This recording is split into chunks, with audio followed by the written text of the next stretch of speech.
Good evening बच्चों, कैसे हो आप लोग? ठीक हो? आशा करता हूँ सभी ठीक होगे। आज हम लोग शुरू करने जा रहे हैं ट्रायंगल। कौन सा चैप्टर? ट्रायंगल, है ना? तो और ये ट्रायंगल का फर्स्ट क्लास है अपना, ठीक है। स्वागत है आप सभी का सनराइज क्लासेज में। आज ट्रायंगल का ये फर्स्ट क्लास है, तो हम लोग शुरू करेंगे ट्रायंगल का लेक्चर नंबर 1। हमें बच्चों ट्रायंगल के अंदर पढ़ना है। सबसे पहले ट्रायंगल क्या होता है, कितने टाइप्स का होता है पढ़ेंगे। फिर कॉन्ग्रुएंट वर्सेस सिमिलरिटी क्या होता है। जैसे कॉन्ग्रुएंट हमने 9th में शायद पढ़ा था, याद है कुछ, है ना? तो हमें 10th में सिमिलर फिगर के बारे में पढ़ना है और सिमिलरिटी क्या होता है, उसका क्राइटेरिया क्या है, ये सब पढ़ना है। उसके बाद मोस्ट इंपॉर्टेंट थ्योरम ही अपने पास है, बेसिक प्रोपोर्शनलिटी थ्योरम, ठीक है। इसको बीपीटी थ्योरम भी कहते हैं या एक और थेल्स थ्योरम के भी नाम से इसको जानते हैं, ठीक है।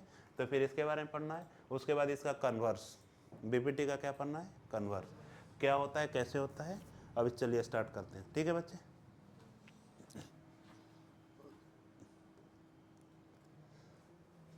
स्टार्ट करते हैं बच्चों इंट्रोडक्शन से ट्रायंगल का, ठीक है बच्चे। ट्रायंगल सभी ने पहले भी पढ़ रखा होगा, ठीक है। ट्रायंगल, ट्रायंगल में कितने साइड होते हैं बच्चे? 3। एंगल भी कितने होते हैं? 3। इनका सम कितना होता है? चलो 3 साइड हो जाएंगे, इसके 3 एंगल होगा। एंगल सम कितना होता है? एंगल सम कितना होता है बच्चे? 180, ठीक है। अब आगे कभी कभी क्या करता है, ऑब्जेक्टिव वाले क्वेश्चन में आपको ऐसे लिख देगा, मान लो 3 साइड दे दिया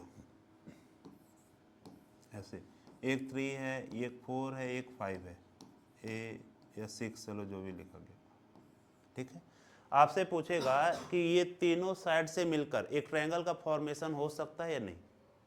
क्या पूछेगा बच्चे? ये 3 साइड दे दिया और पूछेगा इन तीनों साइड से मिलकर ट्रायंगल का फॉर्मेशन हो सकता है या नहीं। अभी तो बस मैंने ट्रायंगल बना दिया, ठीक है। हम कैसे चेक करते हैं कि तीनों साइड से मिलकर ट्रायंगल का फॉर्मेशन होगा या नहीं होगा? समझ में आ रहा है मैं क्या कर रहा हूँ, ठीक है। जैसे यहाँ देखिएगा बच्चे, तो कैसे चेक करते हैं, ठीक है। तो ट्रायंगल का फॉर्मेशन होने के लिए, for triangle to be formed, triangle बनने के लिए क्या होना चाहिए? ध्यान से देखना बच्चे, ट्रायंगल बनने के लिए क्या होना चाहिए, उसके लिए क्या क्राइटेरिया होता है कि कोई भी 2 साइड का सम, ध्यान से सुना बच्चे, कोई भी 2 साइड का sum of any 2 side should be greater than third side. फिर से, sum of any 2 side should be greater than third side, तभी ट्रायंगल का फॉर्मेशन होगा, अदरवाइज नहीं होगा। समझ में आ गया बच्चे क्या? जैसे यहाँ पे देखते हैं, यहाँ बच्चे जैसे यहाँ पे ए बी कितना दिया हुआ है आपका? 3। बी सी कितना दिया हुआ है? 4।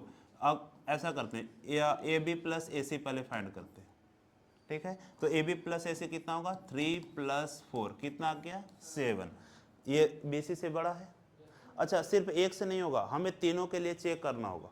मतलब इस बार हमने ऐसे किया, 3 + 6 कितना आ गया? 9। इससे बड़ा है, ग्रेटर देन है 4। आगे इन दोनों का सम बेटा, 4 + 6 कितना आ गया? 10। वो किससे बड़ा होना चाहिए? Third side. थर्ड साइड इसके लिए कौन सा हो गया? 3।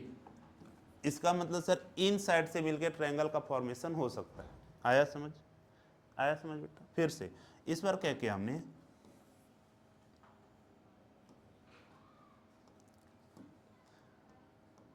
इस बार क्या किया बच्चे, 3 4 इसको दे दिया 10। अब चेक करके बताएंगे जरा, अब चेक करके बताएंगे, बता दो अभी से बैठ गए। ये अब साइड दिया हुआ है, साइड का लेंथ अब ये दिया हुआ है 3 4 और 10। अब बताना है कि इन सभी साइड से मिलके ट्रायंगल का फॉर्मेशन हो सकता है या नहीं नहीं हो सकता है बेटा? क्यों? जैसे इन दोनों का सम किया, 3 + 4 कितना आया? 7। और बताया था कि sum of any 2 side should be greater than third side, पर ये तो सर 3 + 4 7 आया, जो कि लेस देन हो गया, तो फिर गलत। समझ में आ गया? तो पहला कंडीशन समझ में आ गया, लिख लीजिए। पहला, सम ऑफ एनी 2 साइड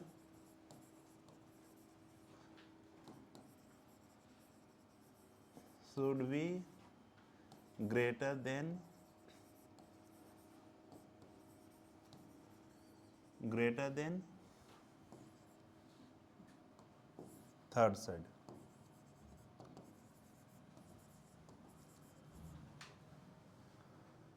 समझ में आ गया बेटे? कोई भी दो साइड का सम तीसरे साइड से क्या होना चाहिए? ग्रेटर, तभी ट्रायंगल का फॉर्मेशन हो गया। समझ में आ गया? चलिए इसी में सम के बाद चलो डिफरेंस वाला भी बता देते हैं। जैसे फिर से सर ये 3 है, ये 4 है, ये 5 है, ए बी सी। सम वाले में क्या बताया कि किसी भी दो का सम, मान लेते हैं कि A B plus B C, तो उसको ग्रेटर किससे होना चाहिए? थर्ड वाले से, ए सी के लिए सम। अगर डिफरेंस की बात करते बच्चे, डिफरेंस पता है बच्चे कि दो साइड का क्या करना है हमें? माइनस। दो साइड का क्या करना है? माइनस। तो डिफरेंस का मतलब क्या होता है कि हमेशा बड़े वाले नंबर से छोटे वाले को माइनस करते हैं। एक सेकंड, अब कोई भी दो साइड का हमें चाहिए डिफरेंस, या जैसे इन दोनों का डिफरेंस किया, ए बी एंड ए सी का डिफरेंस कितना आएगा बेटा? 1। तो फिर से सम वाले में sum of any two side should be greater than third side होता था। अगर डिफरेंस की बात करें, किसकी बात करें? डिफरेंस का, तो दो साइड का डिफरेंस थर्ड वाले से स्मॉलर होना चाहिए। क्या होना चाहिए? जैसे फिर से बताओ सर, इन दोनों का डिफरेंस आया 1, 5 से छोटा है? छोटा है, सही है। चलिए इन दोनों का डिफरेंस बताना बेटा। 2, 4 से छोटा है। इन दोनों का डिफरेंस बताइए, इससे छोटा है। इसका मतलब ट्रायंगल का फॉर्मेशन होगा। क्लियर है बेटा? पहले अगर सम के लिए बात करते तो थर्ड वाले से ग्रेटर होता, और अगर डिफरेंस की बात करेंगे तो थर्ड वाले से। लिख लीजिए, ये भी बात लिख लो कि difference of any two side, difference of any two side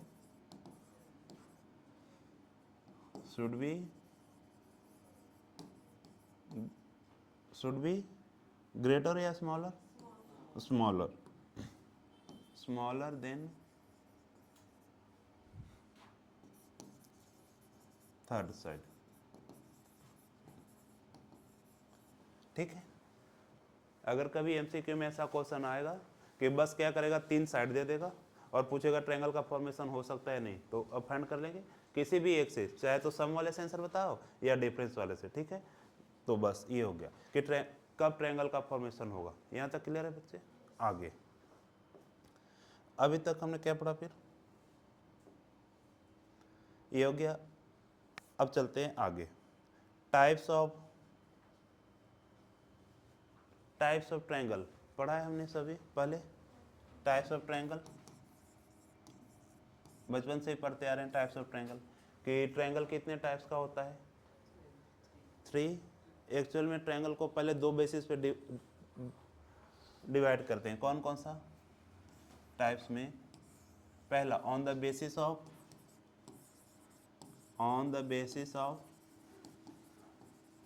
side और on the basis of angle. On the basis of angle बताना बेटा। साइड के बेसिस पे तीन, इसके बेसिस पे भी 3 ट्रायंगल होते हैं और एंगल के बेसिस पे भी 3 ट्रायंगल होते हैं। कौन कौन सा बेटा? हाँ, एक तो होता है स्केलन, आगे एक आइसोसेलस और इक्विलेटरल। पता है सभी को? स्केलन क्या होता है सर? ऐसा ट्रायंगल जिसका कोई भी side equal, no any side is equal, तो हो गया। Isosceles, any two side is equal then it is isosceles. Equilateral, आगे एंगल के बेसिस पे 3। हाँ, सबसे पहले तो राइट एंगल बता देते हैं। राइट एंगल ट्रायंगल क्या होता है बच्चे? हाँ, कोई एक एंगल कितना होना चाहिए? ओके। उसके बाद बेटा कोई भी एक एंगल अगर 90 से हुआ ज़्यादा, इसको बोलते हैं, एक एंगल अगर 90 से ज़्यादा हुआ उसको क्या बोलते हैं बच्चे? Obtuse angle triangle. ऑब्ट्यूज या ऑब्ट्यूज,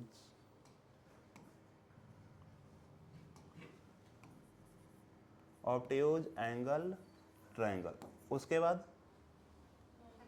उसके बाद एक एंगल 90 से ज़्यादा होना चाहिए, है ना? 1 एंगल शुड बी। आगे हाँ, ऑल एंगल, इसमें क्या होता है, ऑल एंगल अगर लेस देन 90 है तो उसको बोल देते हैं एक्यूट एंगल ट्रायंगल। बस ठीक है, तो इतना तक पहले पता होगा। अब चलते हैं आगे अपने क्लास 10th में, ठीक है। तो 9th में भी ट्रायंगल पढ़ा था हमने, चलते हैं। तो 9th में भी हमने पढ़ा था ट्रायंगल के बारे में, ठीक है। वहाँ पे ट्रायंगल था बेटा कॉन्ग्रुएंट, अभी हमें पढ़ना है सिमिलरिटी। अब दोनों में डिफरेंस क्या होता है, दोनों में डिफरेंस क्या होता है बच्चे? कॉन्ग्रुएंट पता है, कॉन्ग्रुएंट क्या होता है? कॉन्ग्रुएंट क्या होता है बच्चे, याद है? कॉन्ग्रुएंट के लिए देखा था यहाँ कि shape and size should be same, shape and size should be same, दोनों। मतलब एक सेकेंड, शेप भी सेम चाहिए और साइज भी सेम चाहिए, बिल्कुल ठीक है। जैसे मान लो 2 स्क्वायर हमने बना लिया, चलिए पहले बता दोनों का शेप सेम है क्या? शेप सेम है, अरे ये भी स्क्वायर है, ये भी स्क्वायर है, तो शेप क्या है? सेम। ओके, साइज, साइज अलग अलग है, ठीक है। आगे अगर बिल्कुल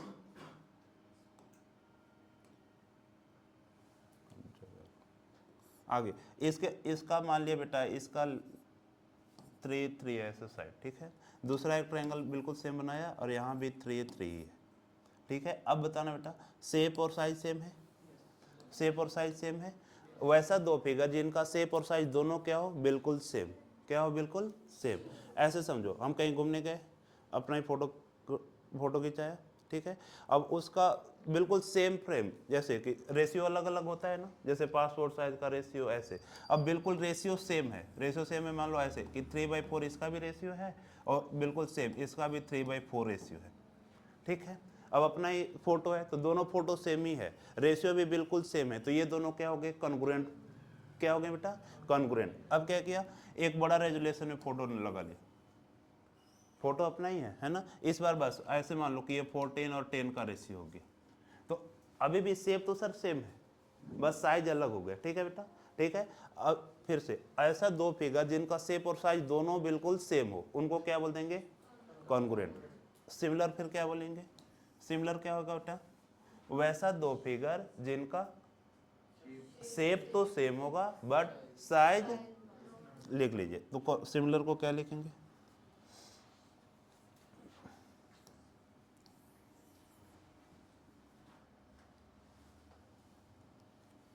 सिमिलर फिगर क्या हो जाएगा, shape should be same, shape should be same. Size के लिए नहीं बात करता है, साइज में और मे नॉट बी सेम, मे और may not be same. It means size same हो भी सकता है और नहीं भी हो सकता है। एक सेकेंड, मतलब अगर यहाँ फिर से ध्यान से सुनेंगे बच्चे, यहाँ देखना, इनका सर शेप भी सेम था, साइज भी सेम था, तो ये कॉन्ग्रुएंट है, ये क्या है, कॉन्ग्रुएंट। आगे ए बी सी, अच्छा बी और सी में देखें तो इसका सर शेप सेम है बट साइज अलग अलग है, मान लो इसको लिख दिया ऐसे 4, साइज अलग अलग है, तो ये क्या हो गया, सिमिलर। ये क्या हो गया, सिमिलर। फिर से सर जो कॉन्ग्रुएंट होगा वो सिमिलर भी होगा, ये कॉन्ग्रुएंट भी है एंड सिमिलर भी है। सिमिलर के अंदर अब ध्यान से देखेंगे, सिमिलर दो ऐसा फिगर जिसका शेप सेम हो, साइज सेम हो ना हो इससे फर्क नहीं पड़ेगा, ठीक है। सेम भी है फिर भी वो तो कॉन्ग्रुएंट भी हो गया, साथ ही साथ वो क्या हो गया बेटा, सिमिलर, साथ ही साथ क्या हो गया, सिमिलर। जैसे अच्छा अगर इससे एक क्वेश्चन बताया, एक क्वेश्चन बताना बच्चे, all congruent figure are similar, true और फॉल्स। दूसरा, all similar figure are congruent. बताएंगे बच्चे। पहला, all congruent figure are similar, true और फॉल्स? ट्रू। क्यों?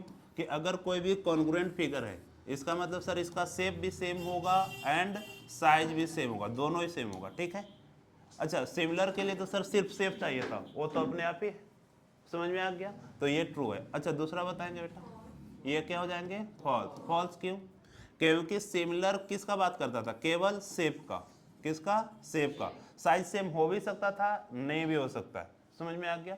अच्छा, अगर सेम इसी क्वेश्चन में ऐसे लिख देता कि सिमिलर फिगर में बी कॉन्ग्रुएंट, ट्रू और फॉल्स?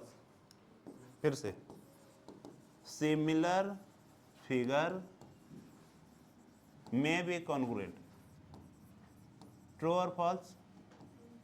तो ये क्या हो जाता बच्चे? ट्रू। क्यों? क्योंकि ऐसा भी दो सिमिलर फिगर हो सकता है जिसका शेप भी सेम हो और साइज भी सेम हो, समझ में आ गया। ऐसा भी दो फिगर हो सकता है जिसका शेप और साइज दोनों क्या हो? सेम, तो उसको अलग से क्या बोल देंगे? कॉन्ग्रुएंट। आ गया समझ? यहां तक क्लियर है? Similar, congruent. आगे, अब उसके बाद आगे लिखना बेटा, जैसे फिर से 9th वाला देखते हैं। ए, चलो ABC इधर लिख दिया, DEF, ठीक है। हमने 9th क्लास में पढ़ा था कि ऐसे मान लो कि triangle ABC congruent to triangle DEF। अगर दो ट्रायंगल कॉन्ग्रुएंट होता था तो पहली बात तो ये कि सर उनका शेप और साइज क्या होगा? सेम। वो तो फिगर समझने के लिए हिसाब से। आगे, अब दो कॉन्ग्रुएंट दे दिया है कि दो ट्रायंगल कॉन्ग्रुएंट है, तो इसके आगे हम क्या क्या बताते थे बेटा? आगे क्या क्या बताते हैं? If two triangles are congruent then, याद है कुछ? क्या होते हैं? हाँ, कोरस्पॉन्डिंग साइड्स क्या होगा? इक्वल, और कोरस्पॉन्डिंग एंगल भी। एक सेकंड लिखना, there corresponding sides are, their corresponding sides are equal. दूसरा, their corresponding angles are also equal. चलिए पहली बात तो देखते हैं सर corresponding क्या होता है। यहां देखेंगे, देखना बेटा इधर, पहले corresponding साइड्स का मतलब, जैसे यहाँ पे पहले दो प्लेस पे क्या लिखा हुआ है? AB। क्या लिखा हुआ है? AB। और यहाँ पे पहले दो प्लेस पे क्या लिखा हुआ है? DE। It means AB and DE are corresponding। नहीं आया समझ? फिर से आगे, अब यहाँ पे सेकेंड और थर्ड प्लेस पे क्या है? BC। और यहाँ पे सेकेंड और थर्ड प्लेस पे क्या है? EF। It means BC and EF are corresponding। Okay, अगर यहाँ पे मुझे दिखाना होगा तो सर AB और DE corresponding है, तो ऐसे कर लेते हैं, AB और DE एक अलग मार्क कर दिया। इससे क्या पता लगेगा कि सर AB और DE दोनों क्या है? corresponding, और दोनों इक्वल भी है। क्यों? क्योंकि सर अगर दो ट्रायंगल्स कॉन्ग्रुएंट होंगे तो उनके corresponding साइड्स क्या होते हैं? तो corresponding साइड समझ में आ रहा है बच्चा कैसे देखना है? आगे फिर से देखो, AC के इक्वल कौन है यहाँ पे? DF। AC के इक्वल कौन है? DF। तो हम ऐसा करते हैं, इसको भी अलग से मार्क कर लेते हैं, और ये भी तीनों थे। पहली बात समझ में आया corresponding साइड्स कैसे देखना है ना? कि पहले जैसे बिल्कुल प्लेस पे, यहाँ पे शुरुआत में AB है, यहाँ पे D, तो AB एंड D क्या हो गया? corresponding। Similarly BC and DF corresponding, AC and DF corresponding। और अगर दो फिगर कॉन्ग्रुएंट हैं, it means their corresponding sides are equal. आगे, देयर corresponding एंगल्स आर। अच्छा, corresponding एंगल कैसे देखेंगे बेटा? एंगल A के इक्वल कौन है यहाँ पे? D। It means A and D, ये है corresponding एंगल। सही है बच्चे? आगे तो corresponding एंगल भी इक्वल होंगे, किसके लिए? किसके लिए? कॉन्ग्रुएंस। कब? जब कॉन्ग्रुएंट होगा। आगे B के इक्वल कौन होगा बेटा? E। एंगल B के इक्वल कौन होगा? E। आगे बच्चे, E या C के इक्वल कौन होगा? एफ, तो सी और एफ ये भी दोनों हो गए। तो कॉन्ग्रुएंट समझ में आया कैसे देखना है, क्रॉसपॉन्डिंग कैसे देखना है समझ में आ गया। ठीक है, आगे अगर दो ट्रायंगल बेटा फिर से लिखना, फोर सिमिलर फिगर,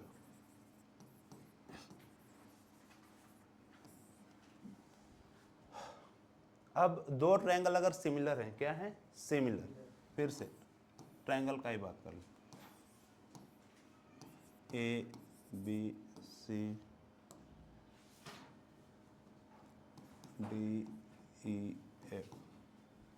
अब यहाँ पे दिया हुआ है triangle A B C is similar to, okay similar का साइन ये होगा, यहाँ देख लेना, ठीक है, similar to triangle D E F. इससे क्या समझते हैं, ठीक है, पहले फिर से अगर दो फिगर कॉन्ग्रुएंट थे, क्या थे दो फिगर कॉन्ग्रुएंट, तो वहां से दो चीज समझ में आई, क्या क्या, their corresponding sides are equal, their corresponding angles are equal.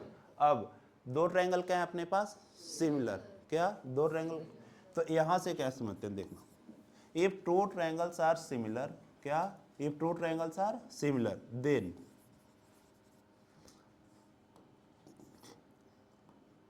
लिख लेंगे बेटा, their corresponding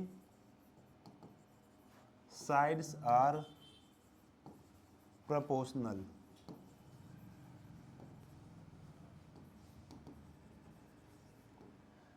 there corresponding sides are proportional। अभी बताता हूँ proportional क्या होता है, आगे देयर corresponding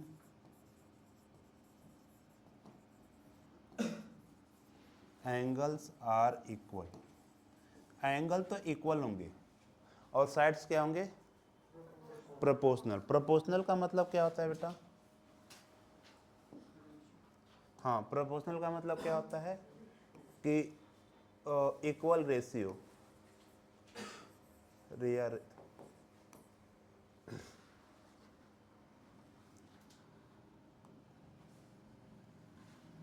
पहले फिर से पहले सेकेंड पॉइंट समझते हैं, their corresponding angles are equal, मतलब सर एंगल ए के इक्वल क्या होगा, एंगल डी बी के इक्वल क्या होगा, और सी के इक्वल क्या होगा, ये तो कॉन्ग्रुएंट कर देते सही। आगे their corresponding sides are proportional, their corresponding sides are proportional का मतलब क्या होता है बच्चा, कि दो का रेशियो सेम होगा। पहले तो ये बताओ कि ए बी के corresponding कौन है, ए बी के corresponding क्या है डी, ए बी के corresponding क्या है डी। आगे बी सी के corresponding क्या है ई एफ, आगे ए सी के corresponding क्या है डी एफ।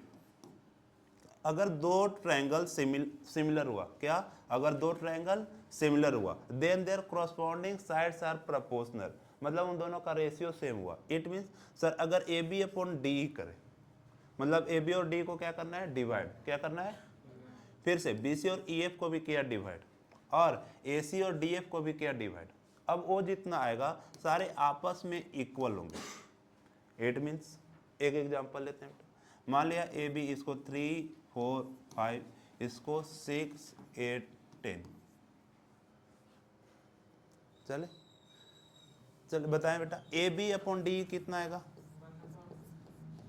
तो ए बी है सर 3, डी कितना है 6, कितना आ गया, आगे बी सी अपॉन क्या है ई एफ, तो कितना है बेटा 4/8, इट मीन्स ये भी आ गया 1/2।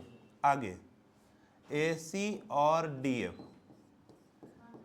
ये भी आ गया 5/10, तो इसका मतलब ये भी आ गया 1/2, समझ में आ गया। आगे तो अगर सिमिलर फिगर है तो उनके corresponding साइड्स क्या होंगे प्रोपोर्शनल, क्या होंगे प्रोपोर्शनल। प्रोपोर्शनल का मतलब रेशियो सेम, चाहे जितना भी आएगा, यहाँ पे 1/2 आ रहा है, हो सकता है 1/3 आ जाए, 2/3 आ जाए, कुछ भी आ जाए, पर रेशियो सभी का क्या होगा सेम। आगे corresponding एंगल इक्वल हो गए, इतना तो समझ में आ गया। तो ये हो गया फॉर सिमिलर फिगर। तो ये हमें ये मोस्ट इंपॉर्टेंट है, ये हर बार आएगा कि अगर दो ट्रायंगल सिमिलर हैं तो उनसे क्या समझते हैं, their corresponding sides are, their corresponding angles are, यहाँ तक क्लियर है। चलिए अब आज चलते हैं आगे।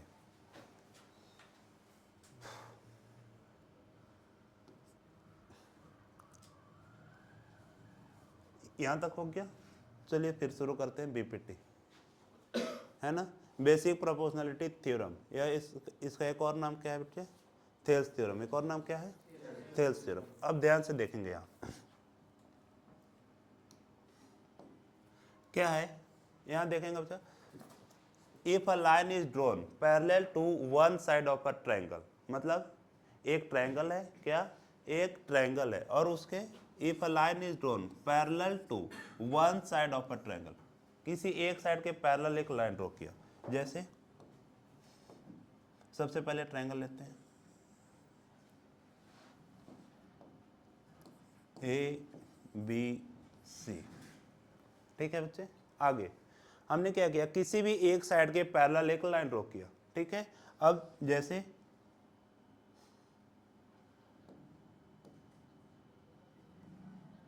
इधर देखें मुझे, हमने क्या किया, बीसी के पैरेलल एक लाइन ड्रॉ किया, तो बीसी के पैरेलल एक लाइन ड्रॉ ऐसे भी हो सकता है, पैरेलल है दोनों बिल्कुल सीधा सीधा है, ऐसे भी ड्रॉ कर दिया, ऐसे भी ड्रॉ कर दिया। अब देखिए कैसे ड्रॉ करना है, अभी ध्यान से देखना बेटा, कैसे ड्रॉ करना है। If a line is drawn parallel to one side of a triangle, मतलब एक हमने लाइन ड्रॉ कर दिया। आगे कैसे ड्रॉ करना है कि intersect the other two sides, कैसे ड्रॉ करना है कि सच that it intersect the other two sides, मतलब यहाँ देखो बेटा इतना सारा लाइन ड्रॉ किया, पर इसमें सही कौन सा है कि इस तरीके से ड्रॉ करना है, लाइन को ड्रॉ करना है कि जो अदर दो साइड उसको क्या करे, ये इंटरसेक्ट क्या करे, इट मीन्स ये दोनों तो ऐसे गलत हो जाएगा। समझ में आया, ठीक है। ट्रायंगल का एक साइड है, इसके पैरेलल एक लाइन ड्रॉ किया था, इस तरीके से ड्रॉ करना है कि जो बचा हुआ दो साइड है उसको क्या करिए, इंटरसेक्ट, तो इसका मतलब ये लाइन सही है, ठीक। आगे at distinct point, distinct point का मतलब, डिस्टिंक्ट पॉइंट का मतलब, डिस्टिंक्ट पॉइंट का मतलब अलग अलग पॉइंट्स पे। फिर से डिस्टिंक्ट और कभी सुना है पहले, कहाँ डिस्टिंक्ट पहले सुना है बच्चे, हाँ डिस्टिंक्ट का मतलब डिफरेंट, तो ये और एक सेकेंड मैथ में बताओ, डिस्टिंक्ट कभी सुना है, एक सेकेंड, पता नहीं मैं कहाँ जाऊँ। रूट्स ऑफ क्वाड्रेटिक इक्वेशन सुना है, जल्दी, रूट्स ऑफ क्वाड्रेटिक इक्वेशन सुना है क्या, उसके लिए निकालते थे डी, क्या निकालते थे, अच्छा, या nature of roots, nature of roots के लिए हमें निकालना होता था डी, डी कैसे निकालते थे, बी स्क्वायर माइनस 4ac, फिर बताना होता था कि नेचर ऑफ रूट्स कैसा है, ठीक है। डी निकाला, उसके बाद अगर सर डी इक्वल टू 0 आया तो नेचर ऑफ रूट क्या होता था, रूट्स आर रियल एंड, आगे अगर सर डी ग्रेटर देन 0 आया, डी ग्रेटर देन 0 मतलब डी 1 आ गया, 2 आ गया, 3 आ गया, कुछ भी है ना, जो 0 से बड़ा है तो बोलते थे रूट्स आर रियल एंड, हाँ रियल एंड चाहे तो अनइक्वल बोलो, एक second, roots are real and unequal बोलिए, या अनइक्वल कोई क्या कहते थे, डिस्टिंक्ट, याद है कुछ, तो ये था यहाँ पे डिस्टिंक्ट। अनइक्वल का मतलब डिफरेंट, अनइक्वल का मतलब, और अगर डी लेस देन 0 होता था फिर रूट्स आर इमेजनरी, वापस से आते हैं, तो डिस्टेंट का मतलब समझ में आया, डिफरेंट, डिस्टेंट का मतलब डिफरेंट। फिर से एक ट्रायंगल दिया हुआ था, हमने किसी एक साइड के पैरेलल लाइन ड्रॉ किया, ठीक है। कैसे ड्रॉ किया कि बचे हुए दो साइड को दो डिस्टिंक्ट पॉइंट पे, मतलब डिफरेंट डिफरेंट पॉइंट पे कट करें, लेट से डी और ई। आगे then it divide the two sides in, then it divide the two sides in same ratio, same ratio का मतलब, फिर से इसमें गिवन क्या था बेटा, गिवन क्या था कि हमने सर बीसी के पैरेलल एक लाइन ड्रॉ किया, अभी ध्यान से देखिए लिखे नहीं, बीसी के पैरेलल एक लाइन ड्रॉ किया, उसको लाइन का नाम दे दिया डी, क्या दे दिया, डी। तो जब ये ऐसे लाइन ड्रॉ किया then it divide the other two sides, ये हमें प्रूव करना है, क्या करना है, then it divide the other two side, A B और ए सी को डिवाइड किया in same ratio, same ratio का मीन्स कि सर जितना A D upon D B आएगा उतना ही ए ई और ई सी आएगा। समझ में आया बेटा, समझ में आया, ठीक है। फिर से एक दूसरा ट्रायंगल लिया, फिर से ए बी सी, इस बार क्या किया, AC के पैरेलल एक लाइन ड्रॉ किया, ठीक है। अब AC के पैरेलल इधर तो ड्रॉ करेंगे नहीं क्योंकि इसको इंटरसेक्ट नहीं करेगा, ऐसे ड्रॉ किया, फिर से इसको कट किया, मान लेते हैं डी और ई पे।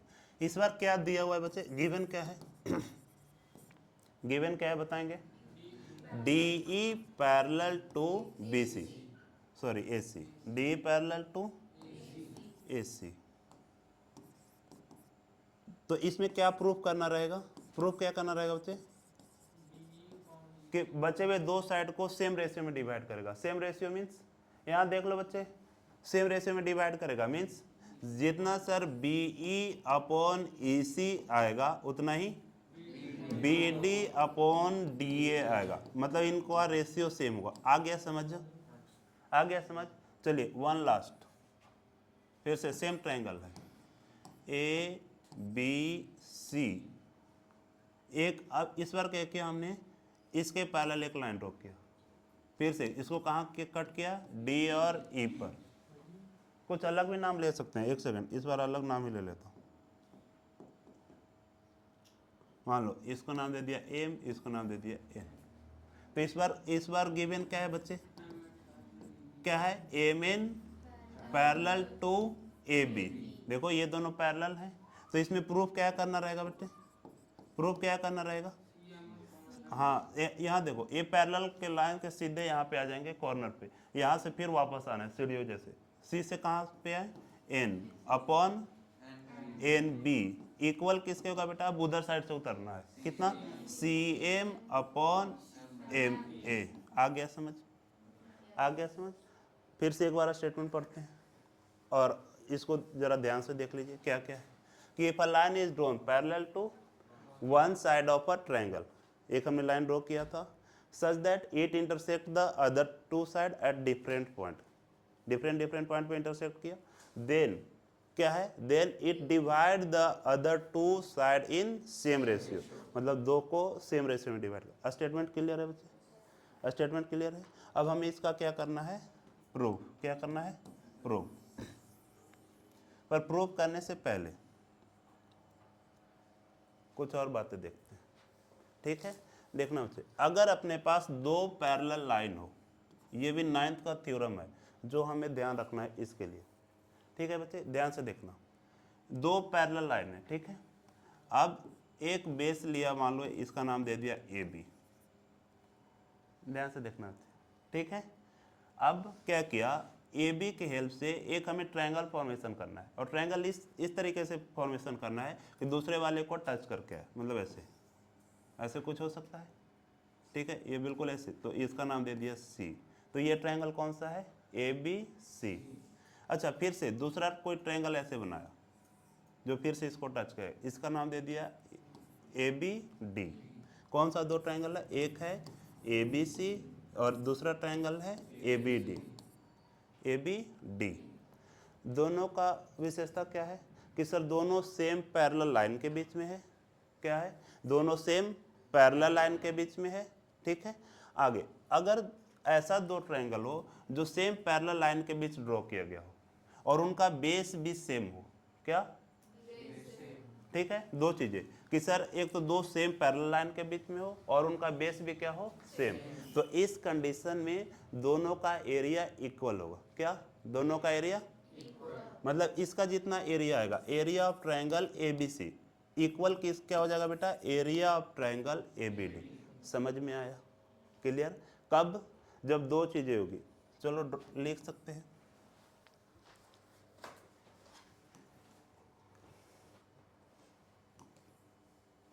क्या लिखा, two triangles are, two triangles are formed, two या दो से अधिक भी हो सकता है, कितना भी है ना, टू ट्रायंगल्स आर फॉर्म्ड। पहला हैविंग सेम बेस, दूसरा हैविंग या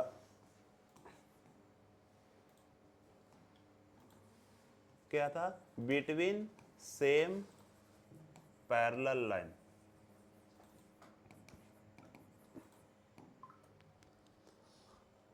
क्या क्या बेटा, दो या दो से अधिक भी ट्रायंगल बना सकते हैं, ठीक है, जितना भी ट्रायंगल बना लो, मान लो मन आया एक और ट्रायंगल बना, पर इनका भी बेस क्या होना चाहिए, सेम। और दोनों सेम पैरेलल लाइन के बीच, ऐसा ना हो कि वो बीच में ही रह गया, ठीक है।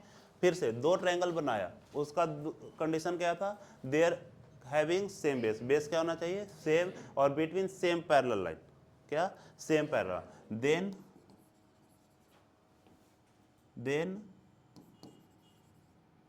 देन रेशियो कर ली, देन एरिया ऑफ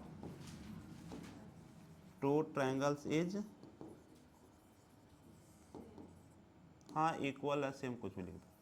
पहली बात क्लियर हो गया बच्चे, समझ में आ गया, ठीक है। आगे अब तो ये पहले था, एक बातें और समझनी है। नेक्स्ट एक ट्रायंगल है, ये कौन सा ट्रायंगल दिख रहा है बच्चों, राइट एंगल ट्रायंगल, क्या दिख रहा है, राइट एंगल ट्रायंगल। इसका एरिया बताएंगे बच्चे,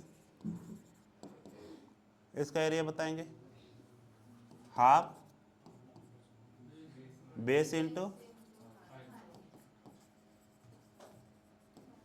आगे, अगर इक्विलैटरल ट्रायंगल होता है उसका एरिया बताया था, क्या इक्विलैटरल ट्रायंगल होगा उसका एरिया,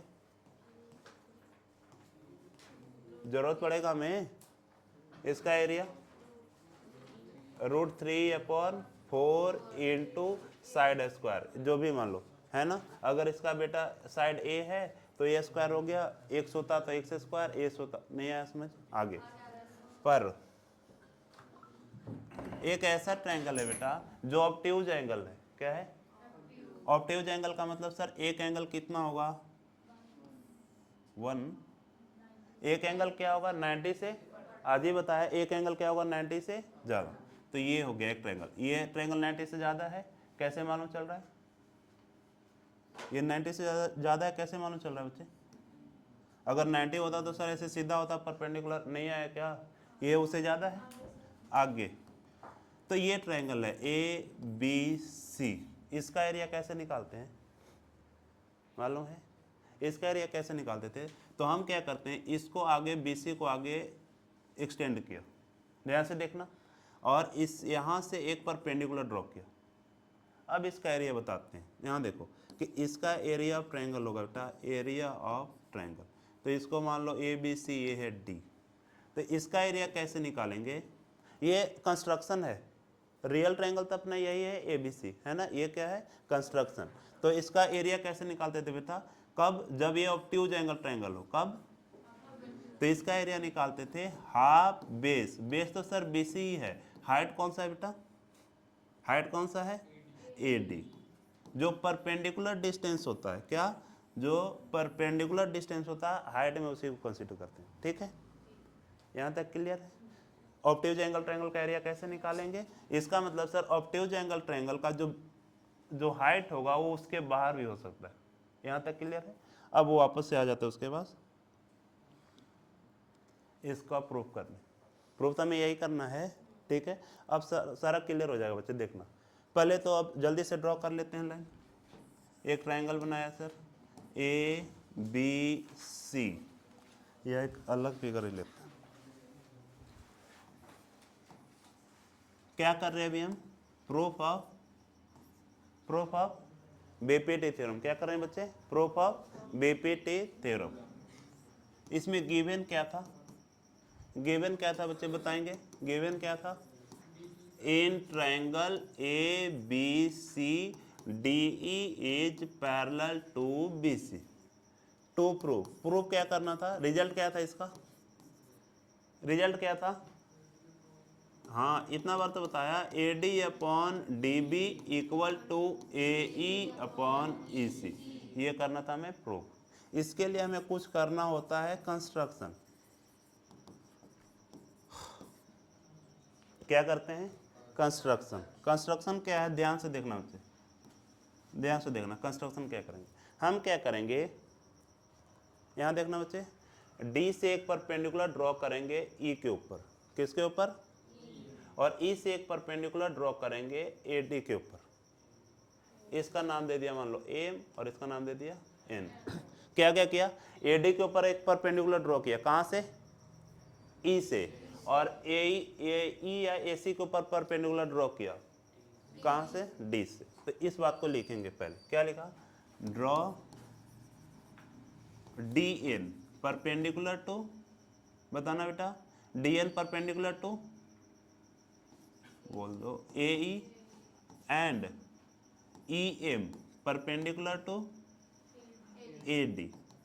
पहली बात यहां तक क्लियर है? दो परपेंडिकुलर ड्रॉ के, एक लास्ट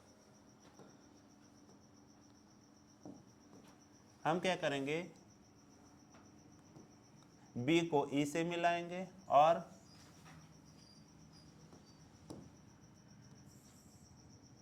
डी को सी से मिलाएंगे,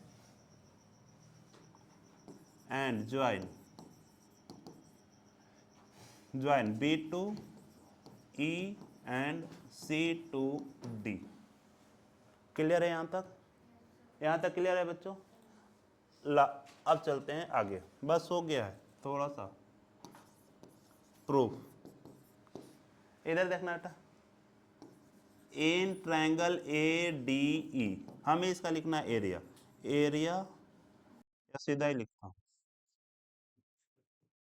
ऐसे, area of triangle A D ई। यहां देखना बेटा ध्यान से, एडीई, तो एडी में तो बहुत सारा है, ये देखो एडी, इसका एरिया बताना है ना। अब इसका एरिया हमें दो तरीके से बताना है, ध्यान से देखना। एडी का एरिया ऐसे बताना है कि उसका बेस है एडी, बेस क्या है? एडी। तो जब एरिया लिखेंगे तो लिखेंगे हाफ बेस इनटू, तो बेस क्या हो जाएगा बेटा? एडी। बेस क्या हो जाएगा? एडी। तो हाफ बेस इनटू हाइट, तो इसके ऊपर हाइट कौन सा है? ईएम। हाइट कौन सा है? नहीं आया क्या? जो इसके ऊपर परपेंडिकुलर ड्रॉ है, समझ रहे हैं? तो इसका एरिया बताएंगे बेटा, हाफ बेस, बेस कौन सा है? एडी, और इसके ऊपर हाइट कौन सा है? E M. आया समझ? जो इसके ऊपर 90 डिग्री का एंगल बना, ठीक है। फिर से, अब बेस अभी भी अपना यही है। आगे दूसरा ट्रायंगल, एरिया ऑफ ट्रायंगल। देखो बेटा, इसके ऊपर कौन सा ट्रायंगल बन रहा है? डी बी ई, ये वाला डी बी ई एक दिख रहा है। इसका एरिया बताएंगे, area of triangle D B E कितना होगा?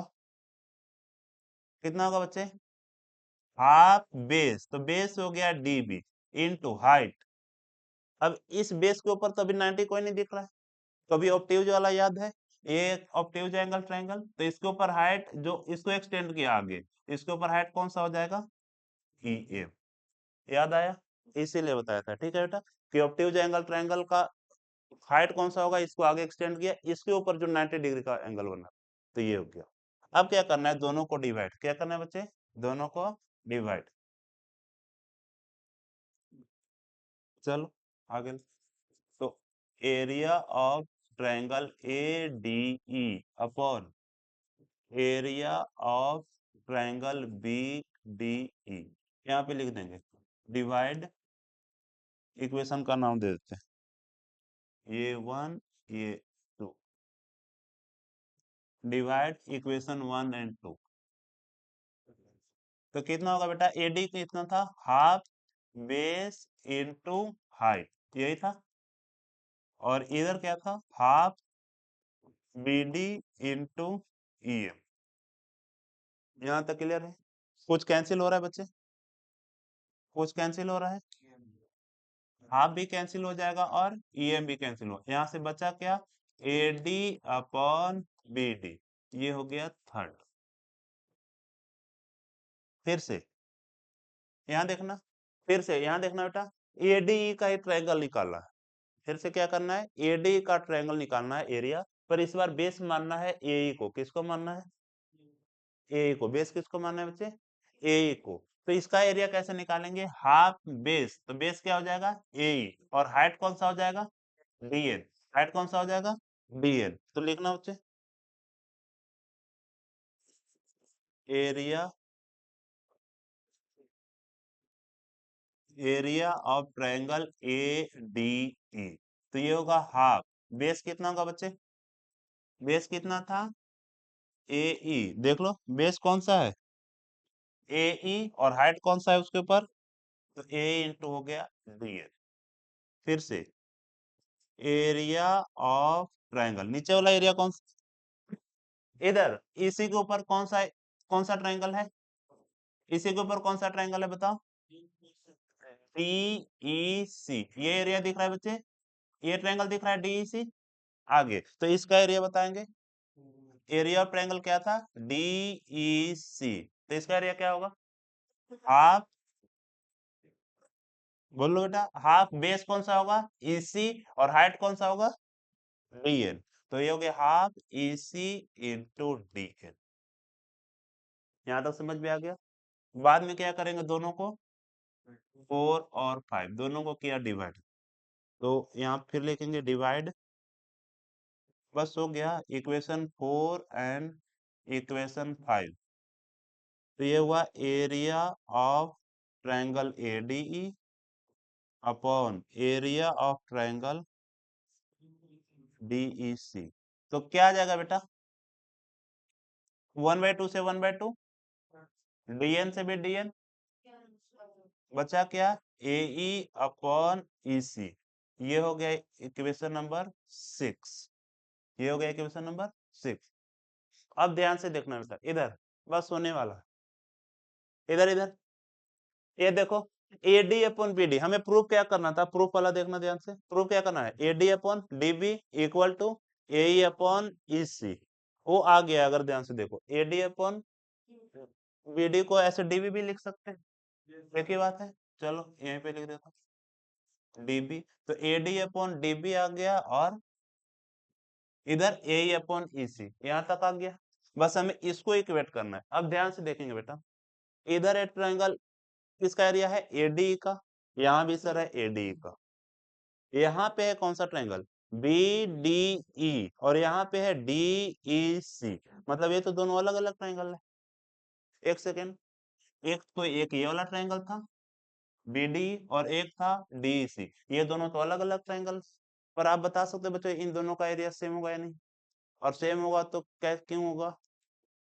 क्यों? हाँ यहाँ देखना, अब एक सेकेंड, हमने क्या किया, बेस सेम, अब इधर वाला तो बेस सेम नहीं है, तो अलग अलग बेस था। अगर आप ध्यान से देखो, तो अगर डी को देखो, एक यहाँ पे लिख दिया DE, और यहाँ पे लिख दिया BC, तो DE बेस से ही एक ट्रायंगल ये आया था, देखो, डी बेस से ही एक ट्रायंगल ये आया था, और इसी बेस से एक ट्रायंगल ये है। समझ रहे? तो फिर से दो ऐसा ट्रायंगल, फिर से दो ऐसा ट्रायंगल जो सेम पैरेलल लाइन के बीच ड्रॉ किया गया, और दोनों का बेस भी क्या है, तो दोनों का एरिया भी क्या हो जाएगा?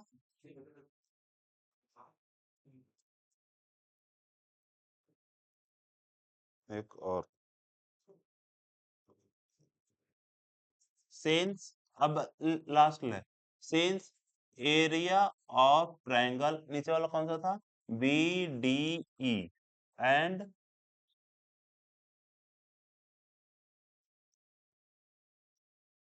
नीचे वाला एरिया कौन सा था? DEC। DEC is same as both triangle is drawn between same parallel line। कौन सा था? DE and BC and having same base। जो पहले इंग्लिश लिखवाया था बस उसी को लिख देना, हैविंग सेम बेस DE, बस। दोनों का एरिया क्या है? सेम। तो फ्रॉम इक्वेशन 3 और 6, 3 और 6 से क्या हो जाएगा? AD upon DB equal to AE upon EC proof. ठीक है बच्चे, अब आगे नेक्स्ट नेक्स्ट क्लास में करेंगे।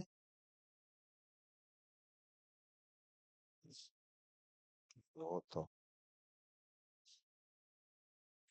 ठीक है, तो जितना तक हमने किया है उसको रिवीजन करना है, नेक्स्ट क्लास में करेंगे। Thank you.